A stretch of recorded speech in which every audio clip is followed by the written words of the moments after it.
Jinoyat va jazo. Fyodor Mixaylovich Dostoyevskiy. Buyuk yozuvchi Fyodor Mixaylovich Dostoyevskiyning Jinoyat va jazo romani jahon adabiyotining mumtoz namunalaridan biridir. Kambag'allik ayb emas, biroq yo'qchilik illat. Birinchisida inson tug'ma olijanob fazilatlarni saqlab qola oladi. Ammo yo'qchilikda ularni hech qachon va hech kim saqlab qola olmaydi. Asar qahramonlarining biri bosh qahramonga bu gapni hayotiy misollar asosida izohlab beradi. Universitetning sobiq talabasi bo'lgan Rodion Rasolnikov bu gapdan tegishli xulosa chiqarib ola olmaydi. Natijada yo'qchilikdan qutulish, tezda boyib ketish va yuksak mavqega ega bo'lish maqsadida aql bovar qilmaydigan jinoyat sodir qiladi. Fojiali jihati, qahramon o'z jinoyatini oqlaydi.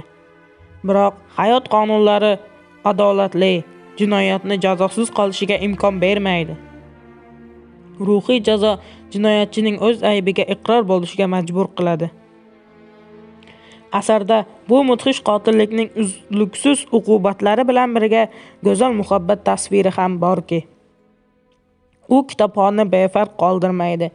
Romanda shu mudhish qotillikdan tug'ilgan behad, bepoyon uqubatlar inson ruhiyati hayratomuz g'alayonlarni aks ettiradi.